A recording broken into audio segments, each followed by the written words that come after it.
Hello दोस्तों, welcome back to my YouTube channel. दोस्तों आज हम इस वीडियो में आरआरबी जेई 2024 आरडीएसओ जेई का कंप्लीट जॉब प्रोफाइल देखने वाले हैं। हम देखने वाले हैं कि अगर आप रेलवे आरडीएसओ जेई ज्वाइन करते हैं तो आपका लाइफ स्टाइल क्या होने वाला है, कैसा वर्किंग रहेगा, प्रमोशन कैसे कैसे होता है, सैलरी का क्या स्ट्रक्चर रहेगा। तो हम इस वीडियो में सारा चीज़ विस्तार से बात करने वाले हैं। अगर आपको वीडियो पसंद आए तो वीडियो को ज़रूर लाइक करिएगा, चैनल पर नए हो तो चैनल को सब्सक्राइब करिए। ठीक है, तो चलिए वीडियो स्टार्ट करते हैं। देखिए दोस्तों, आरडीएसओ जेई का जॉब प्रोफाइल को बात करने से पहले हम आरडीएसओ के बारे में थोड़ा जानते हैं कि आरडीएसओ है क्या, रेलवे के लिए क्यों इतना इम्पोर्टेंट विंग्स हो जाता है, उसके बारे में हम लोग बात करते हैं। तो देखिए आरडीएसओ को बात करें तो देखिए आरडीएसओ का नाम से ही मालूम चल रहा है, research design and standards organisation. यानी आरडीएसओ क्या है, एक रिसर्च ऑर्गेनाइजेशन है जिसका हेडक्वार्टर कहाँ है, लखनऊ हेडक्वार्टर है। तो हेडक्वार्टर याद रखिएगा, कभी कभी एग्जाम में पूछता भी है। ठीक है, बात करेंगे आरआरबी जेई का वैकेंसी का, तो आरडीएसओ गोरखपुर जोन के अंदर आता है। आरडीएसओ किसके जोन, कौन सा बोर्ड के अंदर आता है, तो गोरखपुर बोर्ड के अंदर आता है। अगर पोस्ट की बात करें तो आरडीएसओ में देखिए जेई इलेक्ट्रिकल, ये पोस्ट हो गया आपका, ये पोस्ट हो गया। और ये आप इधर देख रहे हैं, ये क्या हुआ, ये सब पोस्ट हो गया। इसको सब पोस्ट बोलते हैं। मतलब आपका सिलेक्शन होगा जेई इलेक्ट्रिकल में, लेकिन इसके बावजूद भी आपको पोस्ट क्या दे सकता है, डिजाइन एंड ड्राइंग दे सकता है, डिजाइन आरएनडी भी दे सकता है। तो जेई इलेक्ट्रिकल का पोस्ट इसमें है। उसके बाद जेई सिविल का वर्क्स एंड रिसर्च, उसके बाद आरएनडी। उसके बाद देखिएगा जेई मैकेनिकल में क्या रहेगा, carriage and wagon, R and D and design. उसके बाद देखेंगे जेई एसएनटी में आपको क्या मिलने वाला है, रिसर्च एंड इंस्ट्रूमेंटेशन, उसके बाद आरएनडी। तो देखिए पोस्ट यही रहने वाला है। इसका जो ज्वाइनिंग होगा वो कहाँ होगा, आरडीएसओ लखनऊ में होने वाला है। ठीक है, चलिए आगे देखते हैं।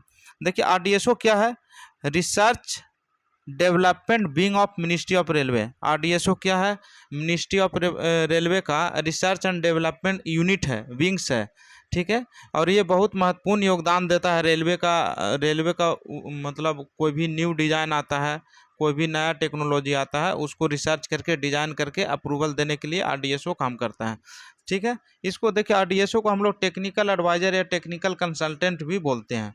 क्यों, देखिए ये कुछ कुछ 3-4 बिंदु है जिस पे ये काम करता है। आरडीएसओ हमेशा उस चीज़ को कंप्रोमाइज़ नहीं करता है। जैसे देखिए आरडीएसओ का पहला क्या काम है, एक स्टैंडर्डाइजेशन को रेडी करना, एक स्टैंडर्डाइजेशन तैयार करना। देखिए इसमें देख सकते हैं, formulating standards for railway sector, set standards for various good data under its domain. देखिए रेलवे में जितना भी इक्विपमेंट वगैरह यूज होता है वो सारा सारा का डिज़ाइन और उसका जितना भी ड्यूरेबिलिटी है, उसका सेफ्टी, सारा चीज़ अप्रूवल किससे लेना पड़ता है, आरडीएसओ से। आरडीएसओ अगर अप्रूवल दिया तब भी रेलवे में कोई इक्विपमेंट यूज होता है। ठीक है, उसके बाद हम लोग देखते हैं टेक्निकल एडवाइज़र क्यों बोलते हैं। देखिए टेक्निकल एडवाइज़र क्यों क्यों बोलते हैं, RDSO provide technical advice and consultant to railway board, zonal railway, PSUs and production unit. देखिए आरडीएसओ क्या करता है, रेलवे बोर्ड को टेक्निकल एडवाइस देता है। अगर कोई चीज़ नया सुधार करना है, या न्यू टेक्नोलॉजी आया है, या न्यू डिज़ाइन आया है, उसको न्यू ड्राइंग तैयार करना है, ये सारा सुझाव किसको देता है, रेलवे बोर्ड को देता है, जोनल रेलवे को देता है, पीएसयू जो पब्लिक सेक्टर यूनिट्स जो होता है, जो रेलवे का 10-12 पीएसयूज है, उसको उसको एडवाइस देगा। उसके बाद देखिए प्रोडक्शन यूनिट, पूरा रेलवे का 4-5 प्रोडक्शन यूनिट है, उसको भी एडवाइस देगा। तो पीएसयूज एंड प्रोडक्शन यूनिट के लिए हम लोग सेपरेट वीडियो बनाएंगे कि रेलवे के अंडर में कौन कौन सा पीएसयूज आता है और कौन कौन सा प्रोडक्शन यूनिट है। उसके बाद देखिए कोई भी प्रॉब्लम होता है उसको प्रॉब्लम रिजॉल्व करने का कौन काम करता है, आरडीएसओ करता है। जैसे रेलवे कंस्ट्रक्शन हो गया, ऑपरेशन हो गया, मेंटेनेंस हो गया।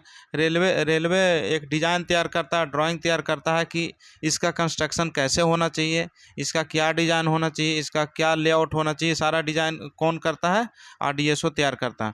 उसके बाद कैसे ऑपरेट होगा, कैसे ऑपरेशन चलेगा, कैसे स्मूथ ऑपरेशन चलेगा, सारा देख रेख कौन करता है, आरडीएसओ देखता है। उसके बाद देखिए मेंटेनेंस, मान लीजिए कोई इक्विपमेंट है, उससे कोई जैसे इंजन बन गया, तो उसका मेंटेनेंस कैसे कैसे होना चाहिए, कब होना चाहिए, कब उसको पीओएच होना चाहिए, कब आईओएच होना चाहिए, सारा डिसाइड कौन करता है, रिसर्च करके कौन बताता है, सारा काम आरडीएसओ का है। ठीक है, उसके बाद हम लोग देखते हैं वेंडर अप्रूवल कौन देता है। देखिए रेलवे को जैसे इक्विपमेंट रेलवे बाहर से खरीदता है, प्राइवेट कंपनी से खरीदता है, लेकिन उसके लिए क्या है, वेंडर अप्रूवल होना ज़रूरी है। जैसे मान लीजिए कि कोई हम मोटर खरीद रहे हैं प्राइवेट कंपनी से, तो क्या है कि उसके लिए आरडीएसओ अप्रूवल बहुत ज़रूरी है। मतलब आरडीएसओ एक मानक तैयार कर देता है, एक स्टैंडर्ड्स तैयार कर देता है कि हमको इस मतलब इस स्टैंडर्ड का ही मटेरियल चाहिए, इसके नीचे का क्वालिटी का हम नहीं लेंगे। इस तरह से एक स्टैंडर्ड तैयार करता है रेलवे। तो जितना भी प्राइवेट वेंडर है उसको पहले मटेरियल सप्लाई करने से पहले क्या है, अप्रूवल लेना पड़ता है आरडीएसओ से। आरडीएसओ ही प्राइवेट कंपनी को अप्रूवल करता है कि हाँ, आप इस प्रोडक्ट को रेलवे के साथ बेचने के लिए मतलब आप अप्रूव्ड हैं।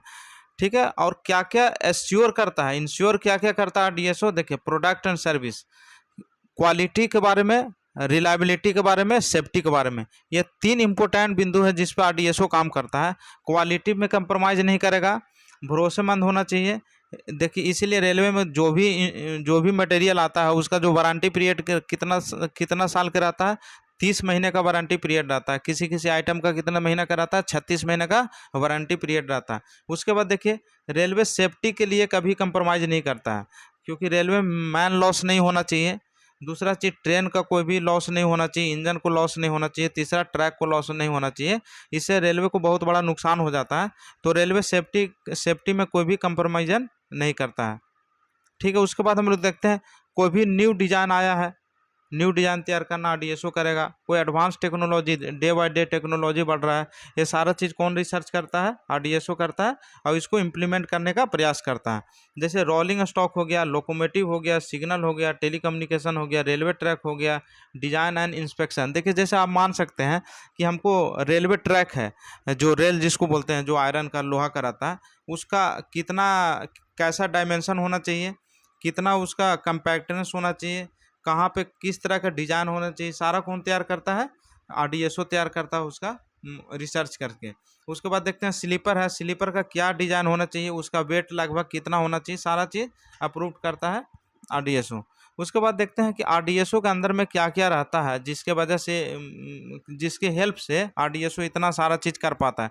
देखिए, उसके अंदर सिग्नलिंग लैब रहता है, डायनेमिक ब्रेकिंग लैब रहता है, एयर ब्रेक लेबोरेटरी रहता है, केमिकल लेबोरेटरी रहता है, मेटलर्जिकल लेबोरेटरी रहता है। देखिए, इंजन में 2 तरह के, ट्रेन में 2 तरह के ब्रेक होता है, एक डायनेमिक होता है, एयर ब्रेक सिस्टम होता है। तो ये सारा चीज़ आरडीएसओ के अंदर रहता है। वहाँ पे सारे लोग जितना भी है उसको रिसर्च करते हैं, उसका डिज़ाइन तैयार करते हैं, और इसको इंस्पेक्शन भी करते हैं कि ये काम करेगा कि नहीं करेगा, इसका बियरिंग पावर कितना है। जैसे वो रेल है, अभी देखिए 60 केजी रेल बिछ रहा है पूरा इंडिया में, तो कितना स्पीड तक वो बियर कर सकता है, कितना स्पीड तक सह सकता है।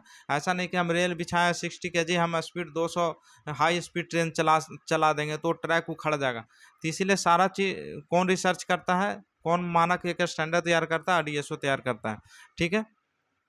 उसके बाद हम लोग देखते हैं आरडीएसओ जो नया नया आप उसका इनोवेटिव क्या है, नया नया डिज़ाइन क्या किया है, क्या उसका अचीवमेंट है, एक छोटा सा ओवरव्यू हम लोग देख लेते हैं। जैसे आजकल वंदे भारत आप देखते हैं, सेमी हाई स्पीड ट्रेन है वंदे भारत। ये महीनों, कई सालों का रिसर्च के बाद ये वंदे भारत ट्रेन बना है, बिल्कुल हाई, मतलब एडवांस टेक्नोलॉजी के साथ है।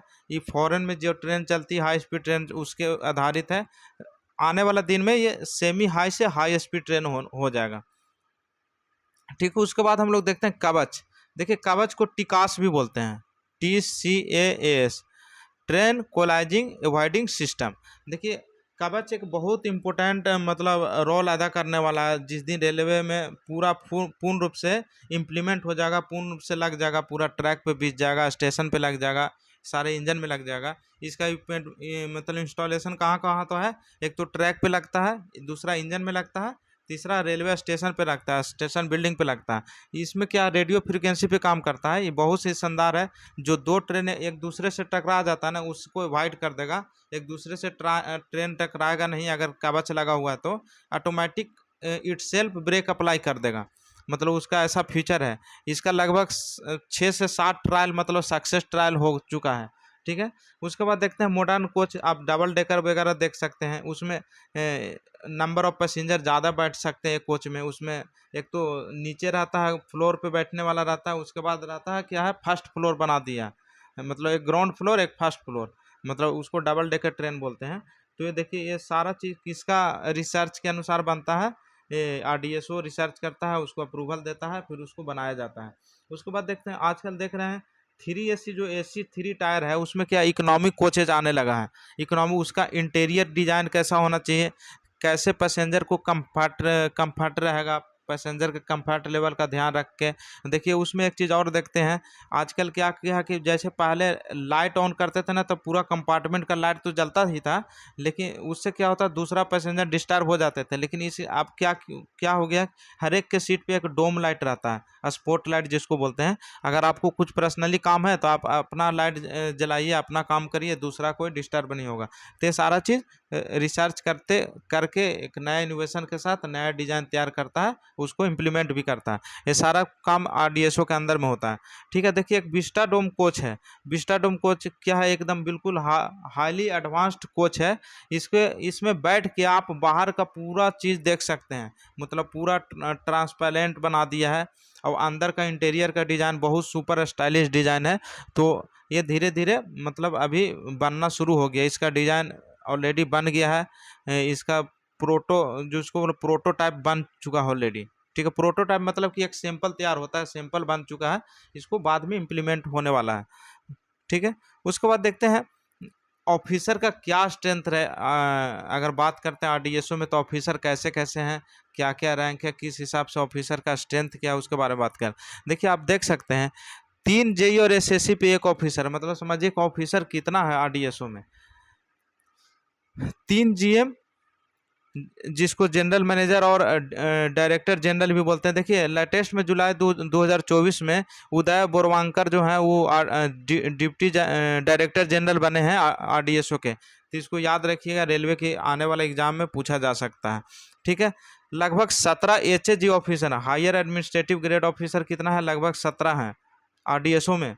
45 एसएजी सीनियर एडमिनिस्ट्रेटिव ग्रेड, 103 लगभग जूनियर एडमिनिस्ट्रेटिव ग्रेड। ये देखिए, ये 17, 45, 43, 103, ये डाटा है। कम बेसी भी हो सकता है, क्योंकि कम बेसी होते रहता है, ये कोई बड़ी बात नहीं है। ठीक है, और ये तीनों पोस्ट देख रहे हैं, सारे कमीशन से आते हैं एग्जाम देख, हायर एसी से आते हैं। ये लोग हाईली क्वालिफाइड आदमी मतलब रहते हैं। ये लोग मिलके सारा रिसर्च करते हैं, सारा डिज़ाइन तैयार करवाते हैं।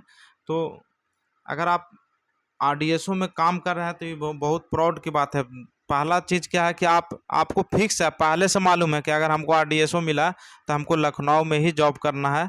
ये तो एक तो पहला चीज़ फिक्स हो गया। आपको कहीं भाग दौड़ नहीं करना, एक जगह ड्यूटी करना, ऑफिस ड्यूटी करना है।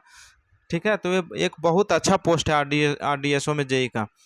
देखिए हम बात करते हैं जेई का वर्किंग क्या रहता है। देखिए जेई का वर्किंग बहुत आसान रहता है, उसमें मतलब बहुत अच्छा वर्किंग कल्चर है जेई के लिए। टेबल वर्क रहेगा, कंप्यूटर पे वर्किंग करना रहेगा। ठीक है, देखिए आपको ड्राइंग का नॉलेज होना चाहिए। ड्राइंग आपको ऑटो कैड आता है तो बहुत अच्छी बात है, नहीं आता तो भी धीरे धीरे आप सीख जाएंगे।